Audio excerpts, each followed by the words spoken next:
Bonjour à toutes et à tous, aujourd'hui je vais vous parler de Greta Gerwig.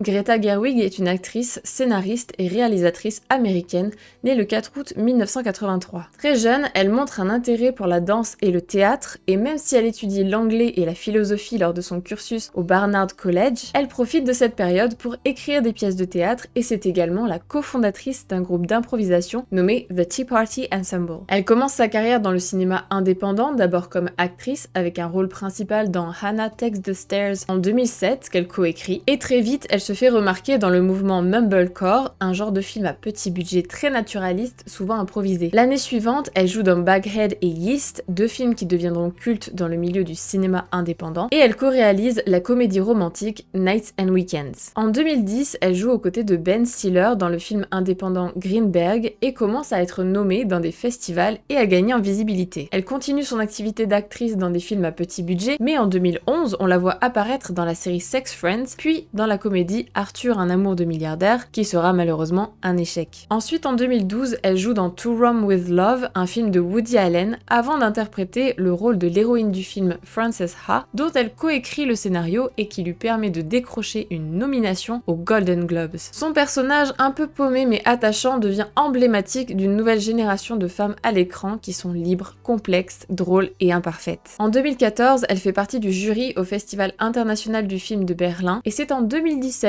qu'elle passe seule derrière la caméra avec Lady Bird, un film inspiré de sa propre adolescence. Et le film est un triomphe, il reçoit le Golden Globe de la meilleure comédie et plusieurs nominations aux Oscars, dont celle de la meilleure réalisatrice. Greta est l'une des rares femmes à avoir été nominée dans cette catégorie à l'époque. Et cette année-là, elle fait aussi partie du classement Time 100 des personnalités les plus influentes au monde. Elle enchaîne ensuite avec Les filles du Dr March en 2019, une adaptation très moderne et féministe du roman classique écrit par Louisa May Alcott et dans lequel joue Emma Watson que je vous ai déjà présenté par ici. Mais c'est en 2023 que Greta devient un vrai phénomène mondial avec le film Barbie. Elle coécrit et réalise le film qui dépasse le $1 milliard au box-office et c'est le premier film réalisé en solo par une femme à atteindre ce score. Enfin, en décembre 2023, elle est choisie pour être la présidente du jury au Festival de Cannes 2024 et Netflix lui aurait également confié l'écriture et la réalisation de 2 adaptations cinématographiques de Narnia. Vous vous en doutez, si je vous parle de Greta aujourd'hui, c'est parce que c'est une voix féminine forte dans le monde du cinéma. Elle revendique clairement l'envie de montrer des femmes vraies,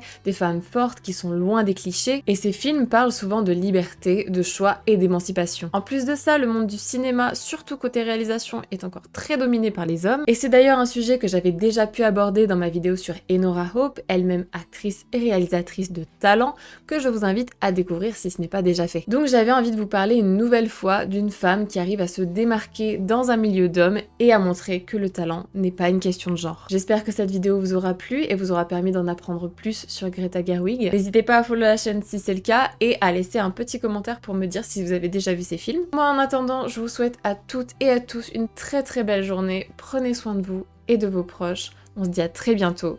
Bye bye!